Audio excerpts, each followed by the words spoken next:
Lieutenant general retired Faiz Hamid के खिलाफ court martial की कार्रवाई शुरू। Lieutenant general retired Faiz Hamid को फौजी तहवील में ले लिया गया। टॉप सिटी केस में सुप्रीम कोर्ट फैसले पर अमल दरामद करके मुकम्मल छानबीन की गई।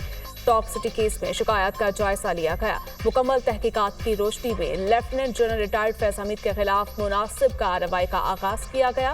रिटायरमेंट के बाद भी lieutenant general retired Faiz Hamid Pakistan army act की खिलाफ वर्जी के मुर्तकिब करार पाए। फील्ड जनरल कोर्ट मार्शल का अमल शुरू कर दिया गया है। ISPR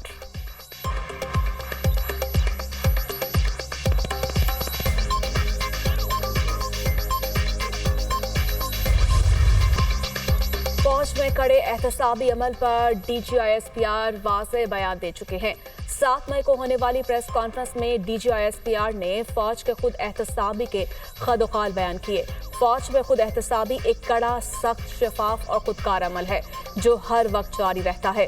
जितना बड़ा ओहदा उतनी बड़ी जिम्मेदारी। हमें अपने खुद एहतसाबी के निज़ाम पर फख्र है। DG ISPR की 7 मई को होने वाली प्रेस कॉन्फ्रेंस। फौज का अंदरूनी एहतसाब का इंतजाम बहुत मौसर है। जनरल फैज का रिटायरमेंट के बाद भी सियासी वाकयात में हाथ रहा। 9 मई के हालात और वाकयात की उंगली फैज हमीद की तरफ इशारा कर रही है। 9 मई में मुदाखलत की बात दुरुस्त है तो ये अकेले फैज हमीद का काम नहीं होगा। आर्मी चीफ की तैनाती के वक्त फैज हमीद ने नून लीग की क़यादत से रब्ता किया था। जनरल बाजवा ने रिटायरमेंट से चंद दिन कबल फैज हमीद का साथ छोड़ दिया था। जनरल बाजवा जनरल फैज के अलावा किसी और नाम पर इसरार कर रहे थे। जनरल फैज और जनरल बाजवा का आपस में इंतहाई करीबी ताल्लुक था। 2019 में जनरल फैज से मिलने मुझ समेत 3 लोगों ने जाना था। एक साहब लाहौर से नहीं पहुंच सके, दूसरे उम्रे पर थे, अभी बैठ भी नहीं पाए थे। फैज हमीद ने कहा, हम वज़ीर आज़म से तंग आ गए हैं। जो लोग इक़्तिदार के पीछे भाग रहे होते हैं उनके साथ यही होता है। वज़ीर दिफा ख़ाजा आसिफ। पाक फौज में एहतसाब का अमल बहुत मजबूत है। फैज हमीद को तहवील में लेने से लग रहा है कुछ चीजें साबित हो चुकी हैं। ऐसा नहीं फैज हमीद को सिर्फ इंक्वायरी के लिए फौजी तहवील में लिया गया हो। सुप्रीम कोर्ट का हाउसिंग सोसाइटी से मुतालिक हुक्म था। ये इंक्वायरी हाउसिंग सोसाइटी के मामले पर हुई। हमें इस मामले में इसी हद तक ही महदूद रहना चाहिए। इस एक्शन से इदारे पर एतमाद में इजाफा होगा। राना सनाउल्लाह की गुफ्तगू।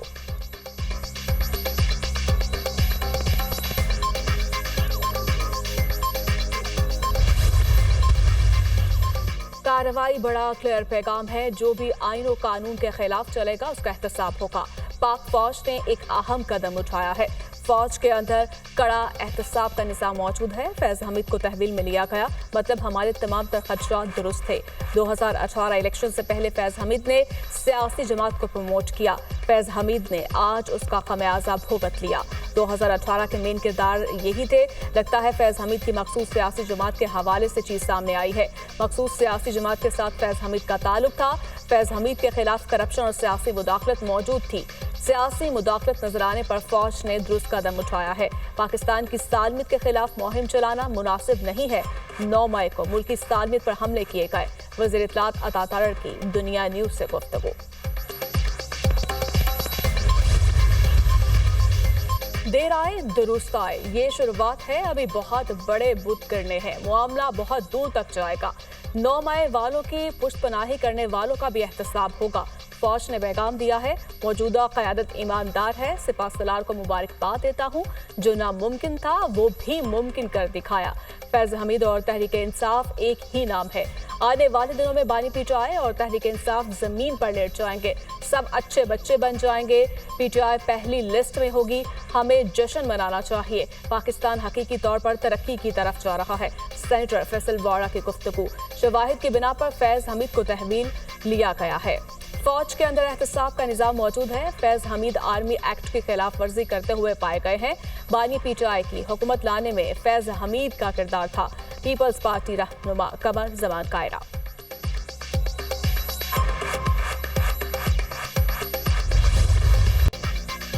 कौमी असम्बली के 3 हलकों में नून लीग के 3 उम्मीदवारों की कामयाबी का इलेक्शन कमीशन का फैसला बरकरार। सुप्रीम कोर्ट ने लाहौर हाईकोर्ट का फैसला कलअदम करार दे दिया। NA 154, NA 81 और NA 79 में दोबारा गिनती में कामयाब लीगी अरकान बहाल। अब्दुल रहमान कांजो, अजहर कयूम और जुल्फिकार अहमद की लाहौर हाईकोर्ट के फैसले के खिलाफ अपीलें मंजूर। सुप्रीम कोर्ट ने 2-1 की अक्सरियत से फैसला सुना दिया। इलेक्शन कमीशन आईनी इदारा और इज्जत का मुस्तहिक है। जजेस ने इलेक्शन कमीशन के सरबराह और मेंबरान से मुताल्लिक गैर जरूरी रिमार्क्स दिए। ये तस्लीम शुदा हकीकत है कि 3 हलकों में दोबारा गिनती की दरखास्तें 9 और 10 फरवरी को आ गई थी। 5 अगस्त 2023 को इलेक्शन एक्ट 2017 में तरमीम के जरिए रिटर्निंग ऑफिसर को वोटों की दोबारा गिनती का इख्तियार दिया गया। लाहौर हाईकोर्ट ने इलेक्शन एक्ट में तरमीम को नजरअंदाज किया। इलेक्शन एक्ट के सेक्शन 95(5) के मुताबिक रिटर्निंग ऑफिसर दोबारा गिनती करवा सकता है। सुप्रीम कोर्ट ने केस का 47 अफवाह पर मुश्तमिल तहरीरी फैसला जारी कर दिया।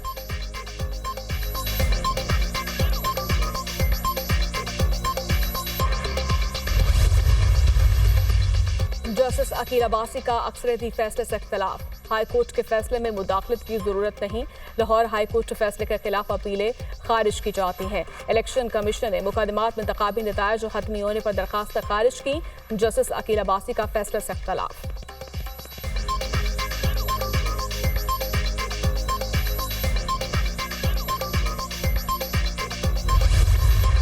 तहरीक इंसाफ का सुप्रीम कोर्ट के फैसले पर शदीद तहफ्फुज़ात का इजहार। फैसले को इंसाफ के तकाज़ों के मुनाफी करार दे दिया। पीटीआई ने अगले चीफ जस्टिस का नोटिफिकेशन जारी करने का मुतालिबा कर दिया। सुप्रीम कोर्ट का नूली के एमएनएस की बहाली का फैसला दुरुस्त नहीं है। दोबारा गिनती की आड़ में हमारी जीत को शिकस्त में तब्दील किया जा रहा है। सुप्रीम कोर्ट को चाहिए था इलेक्शन कमीशन के रूल को देखती। एक्सटेंशन की आड़ में ऐसा करने वालों को बांग्लादेश से सबक सीखना चाहिए। एक बात वाज़ेह कर दे, एक्सटेंशन की अब बिल्कुल गुंजाइश नहीं। इंशाअल्लाह कल के खुदा बोलेगी, तहरीक इंसाफ के खिलाफ साजिशें करने वाले सारे नाकाम होंगे। चेयरमैन पीटीआई बैरिस्टर गोहर की न्यूज कॉन्फ्रेंस। सुप्रीम कोर्ट का फैसला 8 फरवरी का एक तसलसल है। अवाम फॉर्म 47 वालों को रिजेक्ट कर चुकी है। मसनूई तरीके से मुस्लिम लीग नून की मेजॉरिटी बनाई गई। सेनेटर शिबली फराज।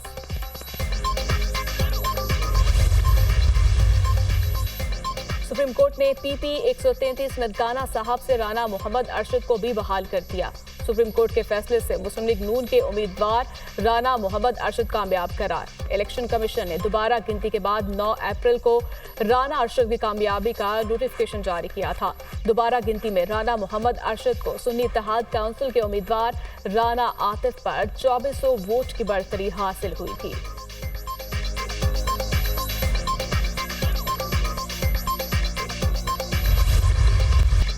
बदकिस्मती से हम पड़ोस की जंग में पड़ने के नताज का अंदाजा नहीं लगा सके। माजी में किसी और की जंग का हिस्सा बनने पर रियासत ने बहुत नुकसान उठाया। 1970 के बाद हमें तकसीम किया गया। हमें तकसीम करने के बाद पड़ोस की एक जंग में झोंका गया। सान है मशरकी पाकिस्तान के बाद जो कुछ हुआ इसके आईनी गवाह है। आज मोदी के देश में अक़लियतें महफूज नहीं। कायदे आज़म ने भारत में अक़लियतों का मुस्तकबिल देख लिया था।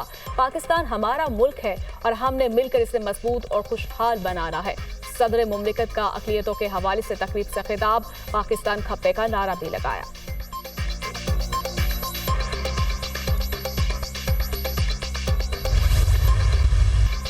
माजी का रोना धोना नहीं करना, सीख कर आगे बढ़ना है। मायूसी के अंधेरों को धकेल कर रोशनियों की तरफ जाना है।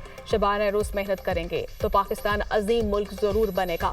नौजवानों को वसाइल मुहैया कर दिए तो नौजवान मुल्क को अजीम मुमलिकत बनाएंगे।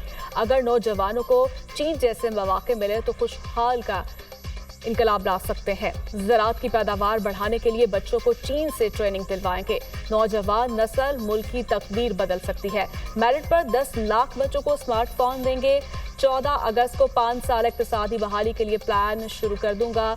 शहबाज शरीफ का तकरीब से खिताब। वज़ीर आज़म ने कॉमनवेल्थ यूथ अलायंस सेक्रेटेरिएट का भी इफ्तिताह कर दिया।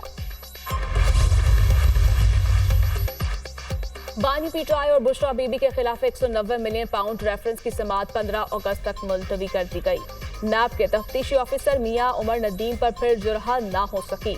बानी पीटीआई और बुशरा बीबी ने रेफरेंस से मुतालिक दरखास्त अदालत में दायर कर दी। एहतसाब अदालत ने फरीकैन के दलाइल सुनने के बाद बानी पीटीआई और बुशरा बीबी की दरखास्त खारिज कर दी। रेफरेंस में कुल 59 गवाहान में से 35 बयान रिकॉर्ड करा चुके।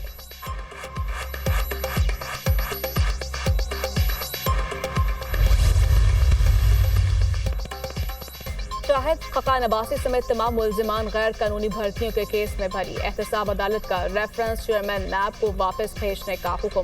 नैब अदालत ने नैब हुकाम की PSO गैर कानूनी भर्तियों का रेफरेंस वापस लेने की दरखास्त मंजूर कर ली।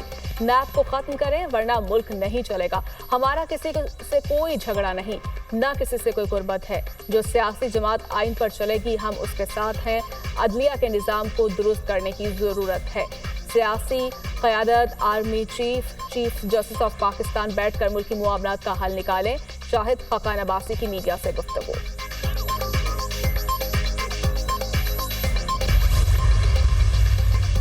मुल्क भर में मानसून बारिशों की धुआंधार इनिंग्स। लाहौर, कराची और इस्लामाबाद में बादल बरस पड़े।